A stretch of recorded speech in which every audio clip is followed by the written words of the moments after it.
दोस्तों, एक और नया दिन और मैं बलजीत परमार हाजिर हूँ एक नई कहानी, एक नया किस्सा लेकर। आज आपको एक बहुत अजीबोगरीब कहानी सुनाएंगे।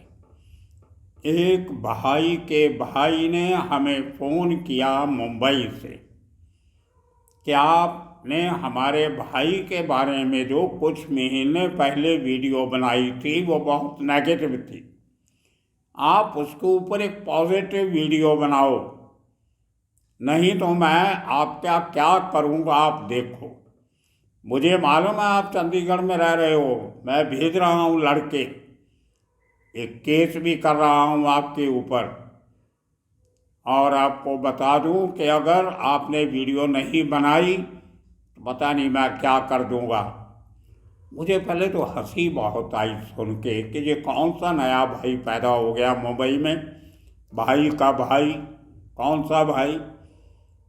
और उसके ऊपर एक और धमकी दी कि जो वीडियो तुम बनाओगे वो पहले मुझे भेजना, मैं उसको देखूंगा, सुनूंगा, ओके करूंगा, उसके बाद तुम वीडियो अपलोड करना। सुना क्या? मैंने कहा अरे भाई पहले ये बताओ तुम हो कौन। राजू बटाटा का भाई, तेरे जैसे सैकड़ों भाई घूमते फिरते हैं मुंबई में। हर बदमाश का भाई भाई नहीं होता। बोलते ठीक है करो, मैं उसके ऊपर फिल्म बना रहा हूँ, राजू बटाटा के ऊपर। और उस फिल्म में मैं तुम्हें भी दिखा रहा हूँ, तुम्हारा करैक्टर है उसमें। मैंने कहा मेरा करैक्टर उसमें कहाँ से आ गया? बोलता उसमें एक सीन है, मैंने ऑलरेडी लिख दिया कि एक पत्रकार ने राजू बटाटा पे उल्टा सीधा प्रोग्राम बनाया, तो मैंने उसको कहा मैं तुम्हारे ऊपर केस करता हूँ। और जब मैं उस आदमी को कोर्ट में लेके गया, वो कोर्ट में आया, तो मैंने देखा कि इसके ऊपर क्या केस करना है, जाने दो, माफ़ किया। अरे यार ऐसे लोगों का अब क्या करें। हंसी आ रही है मुझे। उसके थोड़ी देर बाद फिर फोन आता है, मैं आपको राजू बटाटा की फ़ोटो भेज रहा हूँ, उसके साथ में एक तानिया कोली की फ़ोटो भेज रहा हूँ, और एक तानिया कोले का पुतला जो राजू बटाटा ने उसके गांव में बनाया था वो आपको भेज रहा हूँ। मैंने कहा जब एक तरफ मुझे बोलते हो ये करो वो करो, दूसरी तरफ मुझे फ़ोटो भेजते हो। मैंने कहा भाई साहब हमने आज तक कभी अपना वीडियो किसी सेंसर बोर्ड को नहीं दिया, तुम कौन होते हो हमसे बोलने वाले? और आपने जिन लोगों को चंडीगढ़ भेजना है, जब वो वहाँ से लोकल गाड़ी में बैठ जाएंगे किसी ट्रेन में, बाई एयर भेजने का पैसा तो आपके पास होगा नहीं, तो चलने के पहले मुझे बता देना कि इस गाड़ी में बैठे हैं, मैं खुद जाके उनको चंडीगढ़ रेलवे स्टेशन पर रिसीव कर लूँगा। लेकिन देखिए ऐसी बातों में भी आपको बहुत सी स्टोरीज मिलती, अंडरवर्ल्ड के बारे में और जानकारी मिलती है। थोड़ी देर के बाद फिर फोन आता है। अब मैं आपको बता रहा हूं कि एक आदमी के फोन करने से कितनी बातें सामने आती हैं। बोलता है एक बात मैं आपको बताना चाहता हूं, राजू बटाटा बड़ा खतरनाक आदमी था, उसने तो सुनील दत्त को रुलवा दिया था। सुनील दत्त रोड पे आ गया मेरे भाई की वजह से। मैंने कहा अब मेरी थोड़ा सा इंटरेस्ट होने लगा, इस आदमी को पूछे तो सही है बताना क्या चाहता है। मैंने कहा बताइए। बोलता जब बॉम्ब ब्लास्ट केस में Sanjay Dutt Arthur Road jail में था, तो अरुण गवली के कहने पे मेरे भाई ने जेल में संजय दत्त की बहुत तगड़ी पिटाई की। अब ये खबर कुछ इंटरेस्टिंग थी। अब मुझे मज़ा आने लगा कि आदमी पगला हो सकता है, पागल हो सकता है, बचपना हो सकता है, लेकिन कुछ काम की बात भी कर रहा है। फिर क्या हुआ? बोलता उसके बाद मेरे भाई को तो जेल वालों ने जो करना था किया, लेकिन अरुण गवली ने सुनील दत्त के साथ 2 करोड़ रुपए में समझौता कर लिया कि आप हमें 2 करोड़ रुपया दे दो, आपके बेटे की जेल में रक्षा हम करेंगे। ये बात बहुत फैली थी मुंबई में कि जेल में संजय दत्त को तंग किया जा रहा था और सुनील दत्त को काफ़ी पैसा खर्चा करना पड़ा था। ऐसी बातें सुनने को मिलती थी। और शायद एक किताब भी किसी ने लिखी है, जब मैं पीछे एक आर्टिकल पढ़ रहा था कि संजय दत्त के केस में सुनील दत्त को कुछ प्रॉपर्टी भी बेचनी पड़ी थी। ये ऐसी बातें चलती हैं, इनमें कितनी हकीकत होती है कितनी नहीं है वो अच्छा नहीं लगता। मैं किसी की जाती जिंदगी में जाता नहीं हूँ। ये भी बात आई थी कि कुछ अंडरवर्ल्ड डॉन्स ने संजय दत्त की जेल में रक्षा करने के लिए सुनील दत्त से बड़े पैसे उगरा है। ये बात सही। अब वो टाइम ऐसा था जब दाऊद गैंग के लोग ब्लास्ट के बाद जो जेल में थे वो काफ़ी प्रेशर में थे। उनमें इतनी ताकत नहीं थी, नया नया कार्ड हुआ था कि वो संजय दत्त की रक्षा कर सकते। तो इस ऐसे लोगों को मौका मिल जाता है पैसा कमाने का। तो ये बातें उस आदमी ने ऐसे की। फिर मैंने पूछा, तुम ये बताओ तुम्हें एतराज़ क्या है जो हमने एपिसोड बनाया था? बोलते मेरे भाई को आपने कहा कि वो जेरे हॉस्पिटल में एड्स की बीमारी से मर गया, या कुछ किस्म की बीमारी, उसको कुछ नहीं था, उसको तो मुंबई पुलिस ने मारा है। वो मेडिकल चेकअप के लिए जेल से हॉस्पिटल गया था, वहाँ पे उसको मौत का इंजेक्शन दे दिया और उसको मार दिया। एक नई थ्योरी आ गई। मैंने कहा अब तुम्हारा भाई करता क्या था, कहाँ के रहने वाले हो?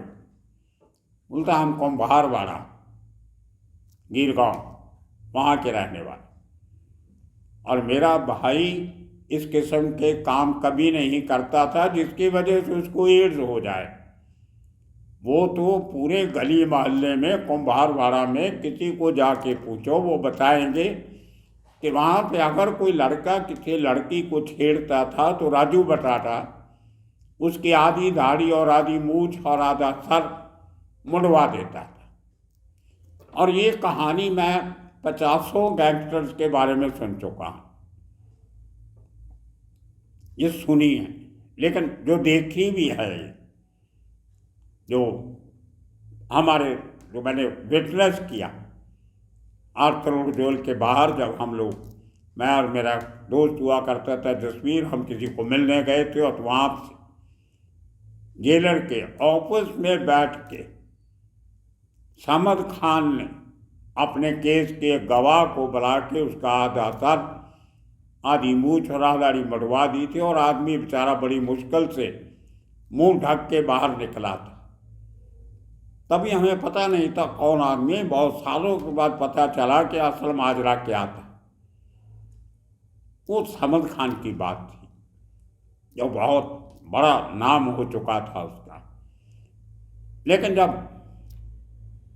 राजू बटाटा कुम्भारवाड़ा में रहता था तो इसके इतना बड़ा नाम नहीं था।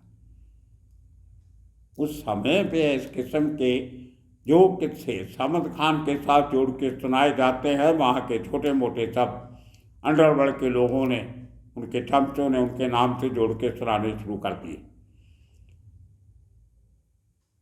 और खुलासा उसने किया है। मैंने कहा तुम ये बताओ कि राजू बटाटा ने बड़े काम क्या किए?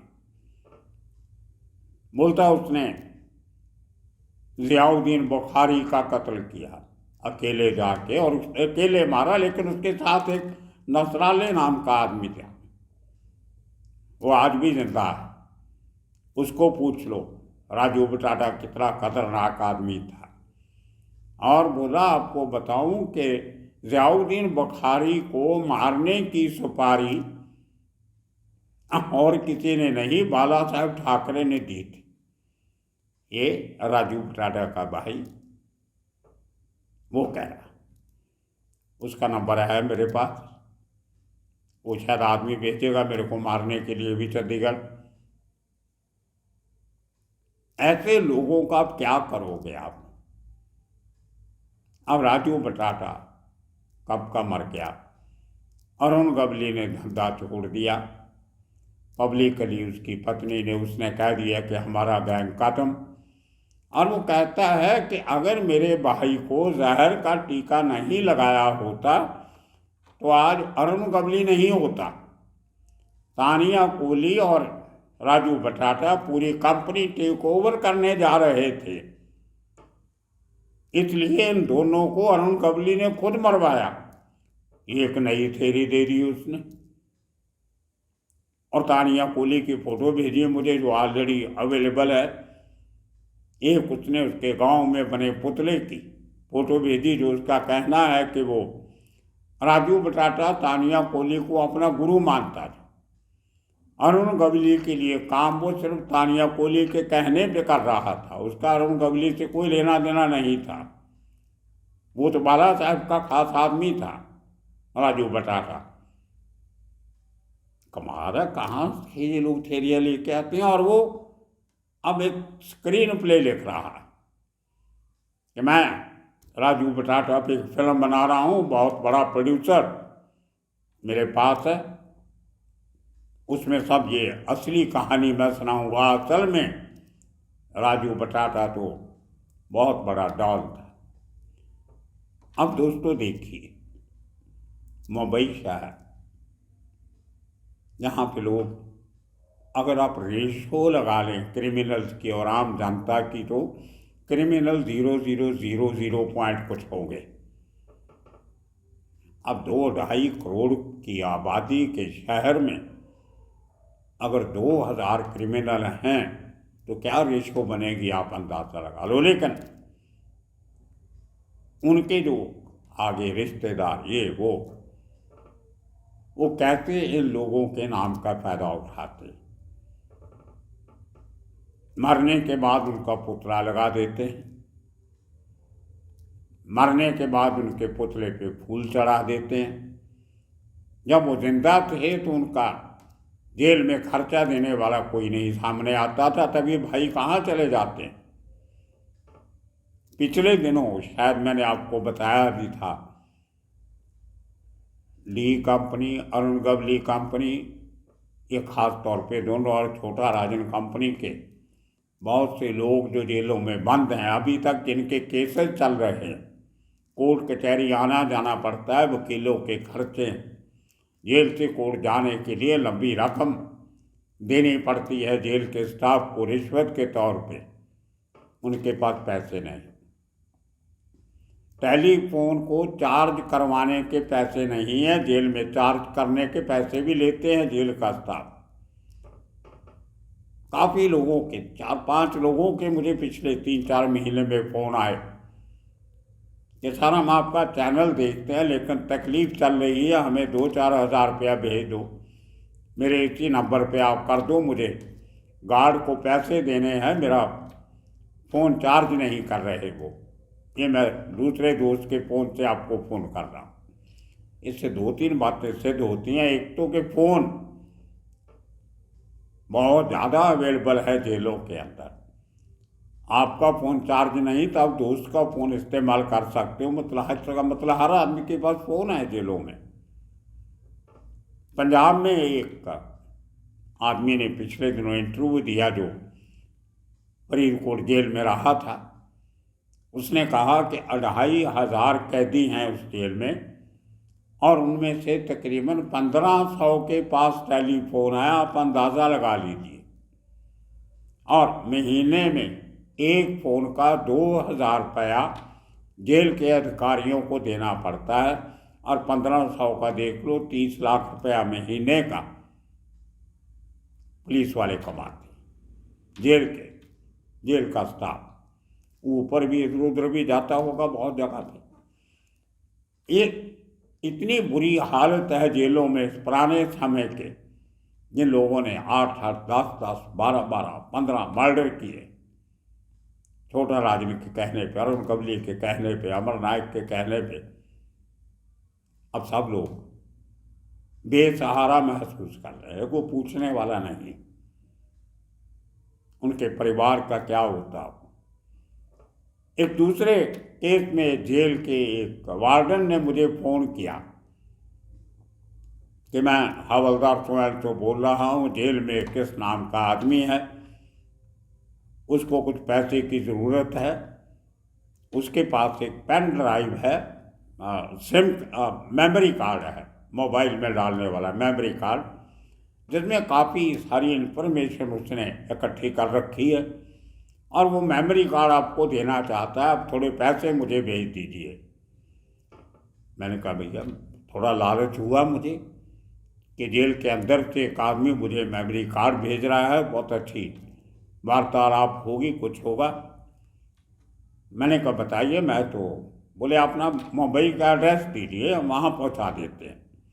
कि मैं मुंबई में नहीं हूँ, मैं तो चंडीगढ़ में हूँ। बोला मैं चंडीगढ़ आ जाता हूँ, मैं अभी टिकट कटवाता हूँ, एयरपोर्ट से जाके आपको फ़ोन करता हूँ, आप आने जाने का खर्चा मुझे एयरपोर्ट पे दे देना, चंडीगढ़ एयरपोर्ट पे मैं आपको सिम कार्ड दे दूँगा और आप मुझे आने जाने का खर्चा दे देना। मैं वहीं से एयरपोर्ट से दूसरी फ्लाइट लेके वापस आ जाऊँगा चंडीगढ़ से। तो मुझे थोड़ा सा शक हुआ कि ये आदमी,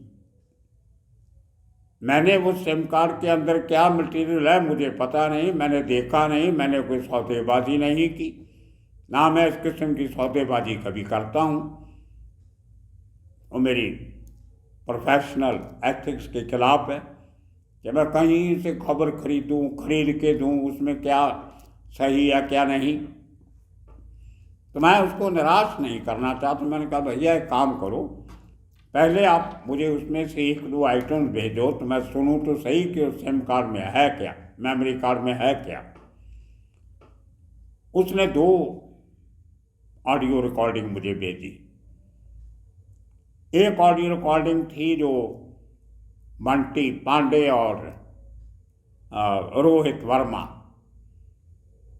फॉरेन में कहीं बैठ के, जो 2000 पहले की रिकॉर्डिंग लगती थी, मुंबई के किसी बड़े बिल्डर को डरा धमका रहे हैं उससे पैसा वसूलने के लिए, लेकिन उसकी क्वालिटी इतनी ख़राब थी। तो मैं इन दोनों आदमियों की आवाज़ पहचानता हूँ। मैंने कुछ अपने दोस्तों को भेज के वो रीचेक भी करवाया, आवाज़ सही थी, लेकिन डिस्टर्बेंस इतनी है उसमें कि मैं उससे ले भले चलो मैं उसको 4 पैसे दे देता और ले लेता, आपको समझ में नहीं आनी थी, इतनी आवाज़ की साउंड क्वालिटी इतनी खराब थी। एक दूसरी भेजी उसमें रवि पुजारी और एक और कोई उसके साथ लड़का है जो छोटा राजन के बारे में बात कर रहे हैं आपस में फ़ोन के ऊपर, उसकी रिकॉर्डिंग। बहुत बुरा भला छोटा राजन को कहा गया, इतनी गालियाँ थी उसमें, जितने शब्द नहीं थे उससे ज़्यादा गालियाँ थी। अब मैं उसको क्या करूँगा। तो मैंने उसको कहा भैया ये इस किस्म का मटेरियल, इस किस्म का मसाला मुझे नहीं चाहिए, गाली गलौज यकीन नहीं रखता ना मैं ये चला सकता हूँ, मैंने क्या लेना है पार्सल इस तरीके से। और जो दूसरी है वो शायद पहले कहीं इस्तेमाल हो चुकी होगी, मुझे क्या मालूम कि ये एक्सक्लूसिव इसके पास है, क्योंकि वो आदमी जिसकी तरफ से बोल रहा था वो छोटा राजन के किसी केस में अंदर सज़ा भुगत रहा है, छोटा राजन के लिए कुछ काम किया था। खैर फिर भी क्योंकि जो 2-3 चीज़ें भेजी थी इतना उन्होंने भाग दौड़ किया, मैंने कहा आपको आने की ज़रूरत नहीं है, मैं अपना को आदमी मुंबई से भेजूँगा, आपका नंबर देता वो आपको मिलेगा, तो उसको आप दे दें। बोला ठीक है। फ़ोन आया, बोला मैं आपका आदमी आ गया, तो एक 5000 का बंदोबस्त कर दीजिए। अब मैंने आदमी भेजा था, जरा मुंबई से इतनी दूर गया, जेल के पास आदमी मिला, यूनिफॉर्म में था, जेल का स्टाफर था, तो मेरे उस दोस्त ने उसको 5000 रुपये दे दिया, और उसके बाद बोलते ठीक है आप जाइए, मैं आपको वो आदमी से सिम कार्ड मेमोरी कार्ड लेके, वो तो जेल में है मेमोरी कार्ड, तो वो कल परसों मैं आपके पास पहुंचा दूँगा। मेरा आदमी बेचारा 5,000 दे आया और आ गया खाली हाथ, दिया कुछ भी नहीं। दूसरे दिन फिर मुझे फ़ोन आता है कि मैं मुंबई एयरपोर्ट से बैठा हूँ, उसने मुझे एक भेजा, वो स्क्रीनशॉट भेजा कि ये मेरी फ़्लाइट है, इतना नंबर, मैं मुंबई से ले रहा हूँ और चंडीगढ़ इतने बजे पहुँचूँगा, शाम को 8:05 पे फ़्लाइट चलेगी, 10:20 पे चंडीगढ़ पहुँचेगी, आप एयरपोर्ट पे आ जाइए, मैं मेमोरी कार्ड लेके आ रहा हूँ। मैंने कहा भैया मैंने तो आपको बुलाया ही नहीं था। 5,000 रुपया उस आदमी को जेल में खर्चे के लिए चाहिए, आप ये 7-8 हज़ार रुपया क्यों टिकट का खर्चा कर रहे हो? मेरे साथ तो कोई बात हुई नहीं आपकी। बाद में पता चला उसने एयरलाइन की जो फ़्लाइट बुकिंग की जो पूरी डिटेल होती है, उस डिटेल का खाली फ़ोटो खींच के मुझे भेज दिया कि ये फ़्लाइट इतने बजे हमारी जाती है चंडीगढ़, मुंबई से इतने बजे वापस आती है। तो मुझे भी पता था ये को बोर्डिंग पास तो है नहीं, ये तो ऐसे ही फ़्लाइट इन्फॉर्मेशन का कार्ड है, स्क्रीनशॉट है।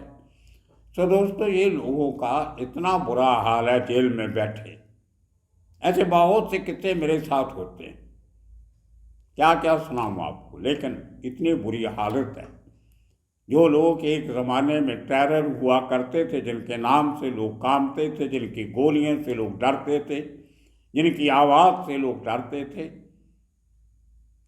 आज वो खेल नहीं रहा।